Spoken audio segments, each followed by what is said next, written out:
Bienvenue sur Africa 24 dans cette nouvelle édition du QG News. Voici les titres de l'actualité. L'offensive du maréchal Khalifa Haftar se poursuit en Libye pour la prise de Tripoli, un regain de tension dans lequel la branche libyenne de l'État islamique tire profit pour se reconstruire après sa défaite à Sirte en décembre 2016. Le Front social en ébullition au Bénin, les revendications portent sur les conditions de travail mais aussi sur les violences post-électorales. La CSTB, la Confédération syndicale des travailleurs, annonce une grève générale le 15 mai. 10 mois d'Ebola à l'est de la République démocratique du Congo. L'épidémie déclarée en août 2018 a fait plus de 1000 décès. L'OMS insiste sur la vaccination, mais sur le terrain, le personnel médical est confronté à la désinformation, mais aussi à la défiance de certaines populations.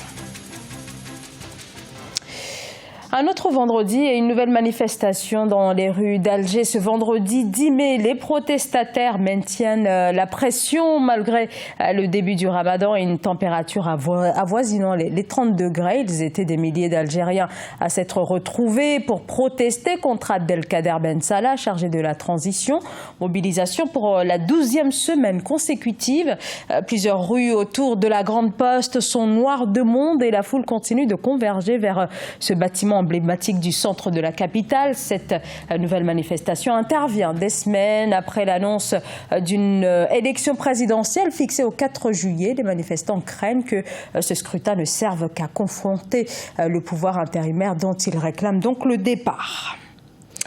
Dans le sud de la Libye, au moins 9 soldats de l'armée nationale dirigée par le maréchal Khalifa Haftar ont été tués le 4 mai dans une attaque revendiquée par l'organisation État islamique qui signe donc de plus en plus son retour sur le terrain. Daesh qui profite aussi de l'offensive du maréchal Khalifa Haftar sur Tripoli.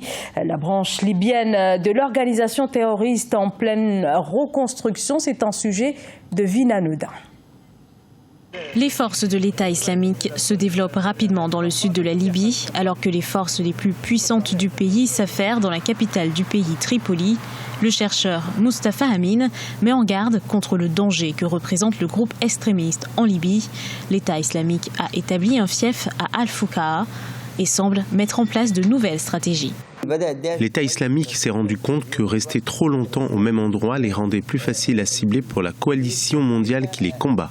Le groupe extrémiste se tourne alors vers des tactiques différentes, comme prendre temporairement le contrôle des villes pour par la suite y revenir. Dans une récente apparition vidéo, le leader de l'État islamique Aboubakar al-Baghdadi a parlé d'une installation du groupe au Mali et au Burkina Faso. L'EI a désormais plus facilement accès à des recrues africaines. La nature géographique de cette région désertique rend encore plus difficile l'obtention d'une victoire militaire décisive sur le groupe. Nous voyons déjà tout le sud de la Libye vulnérable aux attaques de l'EI. Après la défaite de l'État islamique en Irak et en Syrie, le groupe terroriste semblait être arrivé à son terme. Mais l'instabilité en Libye a donné à l'État islamique une occasion de se reconstruire. Avec la vulnérabilité politique au Tchad et au Niger et l'expansion du groupe au Mali et au Burkina Faso, l'EI peut atteindre une expansion encore plus importante. L'opposition togolaise vend debout contre la réforme constitutionnelle votée mercredi au Parlement. La C14, la principale coalition de l'opposition, dénonce une réforme inacceptable. Cette révision constitutionnelle validée par les députés prévoit une limitation du nombre de mandats présidentiels, mais qui permet à l'actuel président depuis 2005, Faure Gnassingbé, de se représenter aux 2 prochains scrutins en 2020, mais aussi en 2025. Cette révision a été approuvée par une assemblée dont les 2 tiers appartiennent au parti au pouvoir. L'opposition, elle, n'écarte pas l'idée de nouvelles manifestations. Le Nigeria souhaite se doter d'un port maritime dans l'état du Delta. Le gouvernement prévoit d'y consacrer près de 4 milliards de dollars. Ce port, un nouvel axe de la politique fédérale visant et suivant l'objectif affiché par le gouvernement de développer une économie nigérienne largement dépendante des revenus pétroliers. Ange Bijou, Nomenyo. Un nouveau port maritime devrait être bientôt construit dans le sud du Nigeria. Estimé à 3,9 milliards de dollars, la nouvelle infrastructure dont la construction est prévue se faire dans l'état du Delta devrait permettre de booster le secteur commercial de la première économie du continent africain.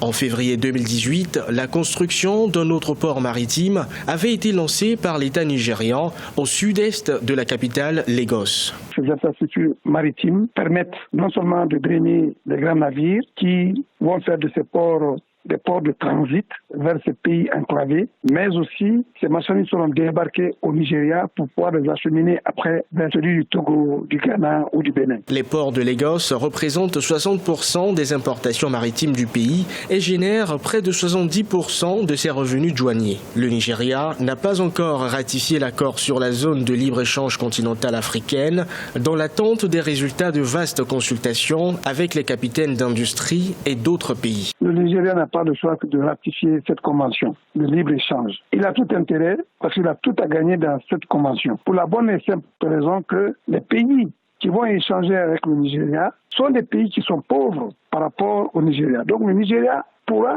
ou est en mesure d'exporter massivement ses produits internes ou les produits importés d'ailleurs vers ces pays voisins. Les exportations du Nigeria vers le reste de l'Afrique sont estimées à 12,7% et seulement 3,7% du commerce total est réalisé au sein de la communauté économique des États de l'Afrique de l'Ouest. Au Bénin, la Confédération syndicale nationale des travailleurs annonce une grève le 15 mai, une grève de 24 heures pour dénoncer la situation précaire, les conditions de travail difficiles pour les salariés, des travailleurs qui souhaitent mettre la pression sur un régime de plus en plus controversé qui est allé jusqu'à réprimer les traditionnelles manifestations du 1er mai. Reportage Lefti Ounou, commenté par Marcel Farba-Maroun. La CSTB, Confédération syndicale des travailleurs du Bénin, annonce une grève générale de 24 heures, une cessation de travail prévue pour le mercredi 15 mai 2019 et qui fait suite à un sit-in tenu le 23 avril 2019. Leur marche pacifique aura été réprimée par les forces de l'ordre le 1er mai 2019 lors de la célébration de la fête du travail. Ce qui sous-tend cette grève générale que nous lançons, c'est que depuis un certain temps, les travailleurs du Bénin sont confrontés à un problème de dialogue de sourds avec le gouvernement. Aucune de leurs revendications n'a été satisfaite. Les travailleurs béninois revendiquent l'amélioration de leurs conditions de travail et le retrait des lois qui piétinent un certain nombre d'acquis sociaux. La grève générale projetée intervient non seulement dans un contexte de non-satisfaction de leurs revendications, mais aussi de mise en œuvre de la réforme législative portant limitation de droit de grève à 10 jours par an. La limitation du droit de grève est scélérate, elle est arbitraire et ça fait partie de ce que nous dénonçons. Pour l'instant, c'est une grève de 24 heures. Si vous voulez que le syndicat continue de vivre au Bénin, si vous voulez que les travailleurs obtiennent satisfaction de leurs revendications, si vous voulez que nos droits continuent d'être défendus, mobilisez-vous massivement pour observer cette grève-là. Selon certains observateurs, cette cessation de travail le 15 mai devrait impacter considérablement la dynamique des activités économiques dans le pays. Rappelons que cette grève générale a été lancée par la CSTB sans la participation des autres confédérations syndicales. Ebola continue de se propager dans l'est de la République démocratique du Congo. Le seuil des 1000 cas de contamination par le virus de la fièvre hémorragique est largement franchi. On dénombre plus de 1000 décès depuis le début de l'épidémie déclarée le 1er août 2018. C'est un sujet de la rédaction. En République démocratique du Congo, l'épidémie d'Ebola continue de se propager. Déclarée depuis le 1er août 2018 dans l'est du pays, cette 10e épidémie sur le sol congolais a tué plus de 1000 personnes. Sur le terrain, c'est une course contre la montre qui semble engagée pour sauver des vies. L'Organisation mondiale de la santé a demandé cette semaine d'intensifier la vaccination. Nous savons que la vaccination sauve des vies dans cette épidémie. Nous savons également que nous avons encore des difficultés à faire en sorte que les contacts de chaque cas reçoivent le vaccin le plus rapidement possible. La vaccination est capitale pour lutter contre la propagation. Plus de 110 000 personnes ont déjà été immunisées. Il s'agit surtout de personnes ayant été en contact avec un malade. Pour le reste de la population, la campagne se heurte à la désinformation et à la défiance de certaines populations envers le personnel de santé, ce qui empêche une prise en charge plus efficace. Comme toute activité, il y a toujours des difficultés, comme faire comprendre aux personnes que la maladie est réelle et que pour les protéger, ils doivent se faire vacciner. Seulement un tiers de la population dit faire confiance aux autorités locales pour les aider pendant l'épidémie. Et plus d'un quart ne croient même pas en l'existence d'Ebola.